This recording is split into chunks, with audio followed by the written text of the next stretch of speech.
7-8 জন লোক এসে মারধর করে আমার প্রশাসন থেকে সুস্থ বিচার চাই। আমি দোকান থেকে যাওয়ার সময় সদর উপজেলার ভিতর থেকে আমাকে 7-8 জন লোক এসে মারধর করে আমার টাকা ছিল ব্যবসায়িক টাকা 70,000 টাকা, এগুলো কিনে নিয়ে যায়। আর আমার বাবার একটা মোবাইল ছিল, মোবাইলটাও নিয়ে যায়। আমি দুজনকে চিনতে পারছি, একটার নাম ছোটন আর একটার নাম ওর বড় ভাই।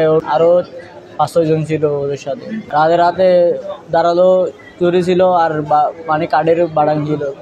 আর বাচ্চা দোকান তো বেচা কিনা করার পর মা গরিবের পর বাসা যার সদর উপজেলা ভিতর দিয়ে পেশাদার চিন্তাকারী ওরা ওদের আগেরও গিয়ে আছে চিন্তাকারী এরকম ডকুমেন্ট আছে। তো ওরা আমার বাচ্চা থেকে ফাহিম থেকে 70,000 টাকা আর একটা মোবাইল নিয়ে গেছে। ওরা দিতে চাচ্ছে না, তখন ওদেরকে মারধর করে নিয়ে নিছে। এখন আমি প্রশাসন থেকে সুস্থ বিচার চাই, আইনের অ্যাকশন নেব।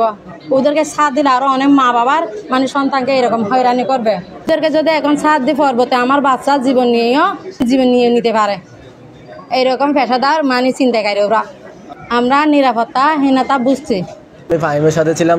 আমরা দোকান বন্ধ করে চলে যাওয়ার সময় উপজেলা পুকুর থেকে মুখ ধুয়ে বাসায় চলে যাচ্ছি। এখানে উপজেলার এখানে ভিতরে যাওয়ার সময় আমাদের থেকে কয়েকজন 7-8 জন ছেলে চিন্তাই করে টাকা নিয়ে গেছে।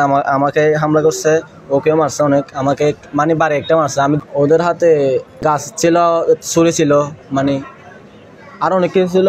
আমি তো কিছু কাল করি না, আমাকে কিন্তু বাড়ি মারছে, আমি ব্যথা পাইছি। এগুলো আমার হাত ভাঙছে। টাকা নিয়ে গেছে, ওর আব্বুর টাকা নিয়ে গেছে ব্যবসার, তারপর আমার মোবাইল নিয়ে গেছে। আমি চাই এটা সুস্থ বিচার হোক। আমি প্রশাসনের থেকে আশা করতেছি কি সুস্থ বিচার আশা করতেছি।